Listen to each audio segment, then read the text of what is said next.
Microsoft 365 data is always moving through files, email, Teams, and SharePoint.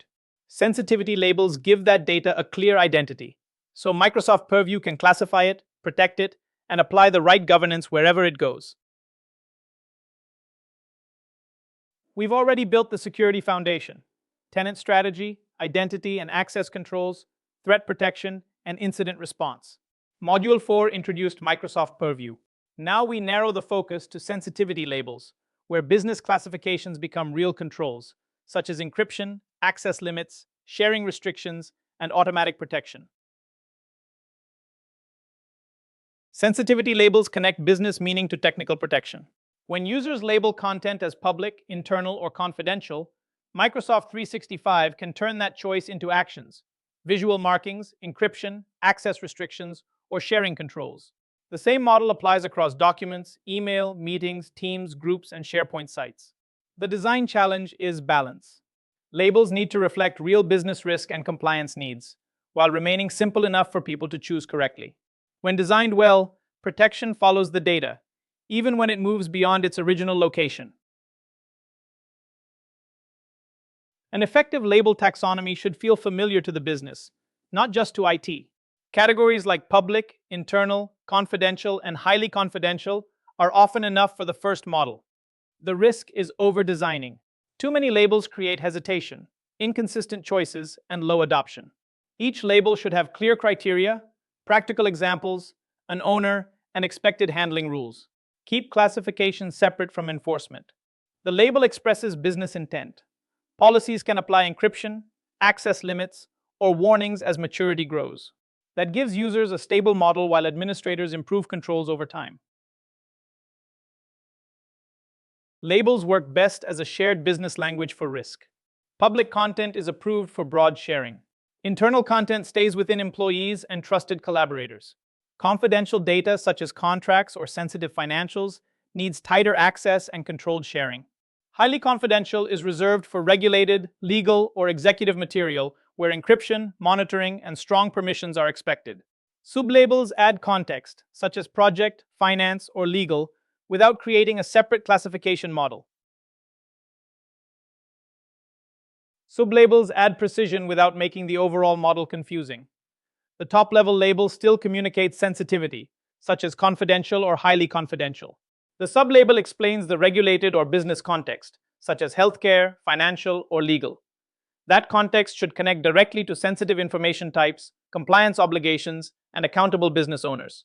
Use the most restrictive sublabels only when they trigger stronger controls, like encryption, limited access, or blocked external sharing.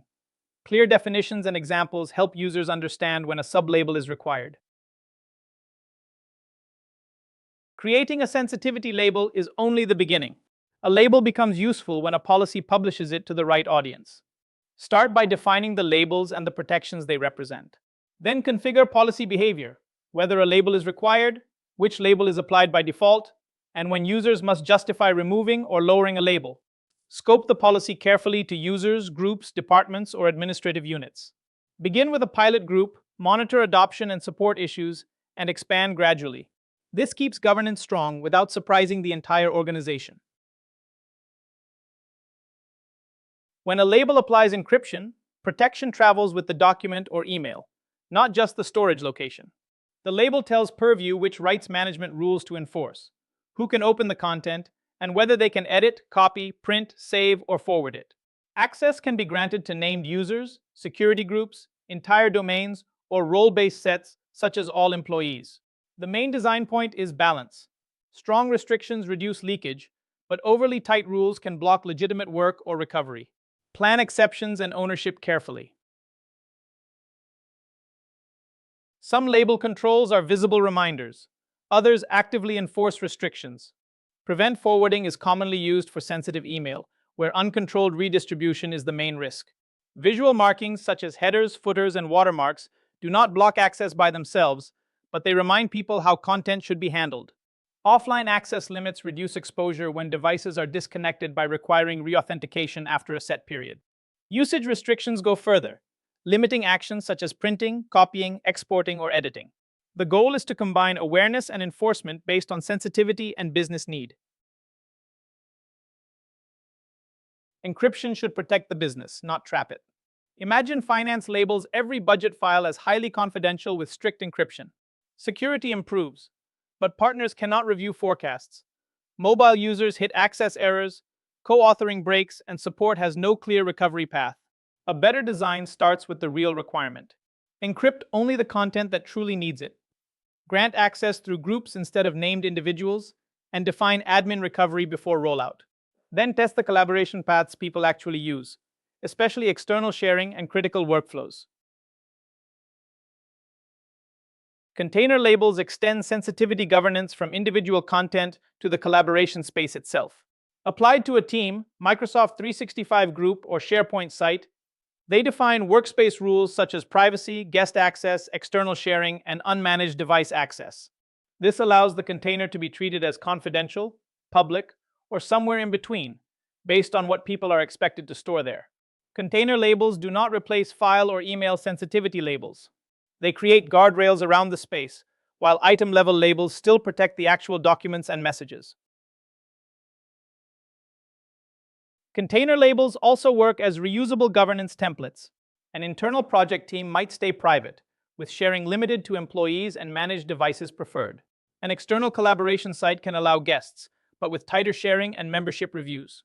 A highly confidential workspace should block external sharing and limit unmanaged device access. A regulated department site needs controls aligned to legal, healthcare, finance, or public sector rules. The label makes these decisions consistent, instead of relying on every owner to configure them manually. Auto-labeling inspects content as it is created, uploaded, or stored. The detection engine looks for precise signals, such as credit card numbers, government identifiers, or health data. It can also use trainable classifiers to recognize broader patterns, including contracts, resumes, source code, or financial records. Policies then decide what happens next. With moderate confidence, the user may receive a recommended label and confirm it. With high confidence, and when the rule requires enforcement, the label can be applied automatically, along with protection, such as encryption or access restrictions. Auto-labeling should not move straight from design to enforcement. Start by discovering where sensitive data appears. Then run policies in simulation mode to see what would have been labeled. Review the results carefully. True positives, false positives, missed content, and legitimate business exceptions. After tuning conditions, begin with user recommendations in a low-risk pilot, so people can validate the behavior without disruption. Only then move to automatic enforcement. After deployment, continue watching label analytics, feedback, and support tickets. Tuning is an ongoing control, not a one-time setup. The main takeaway is simple. Classify first, protect consistently, and govern continuously. Start with a label taxonomy the business understands. Use labels to apply encryption, markings, access controls, and container governance. Add auto-labeling carefully through simulation and tuning. Next, these labels become powerful signals for data loss prevention, monitoring, and broader Microsoft Purview compliance.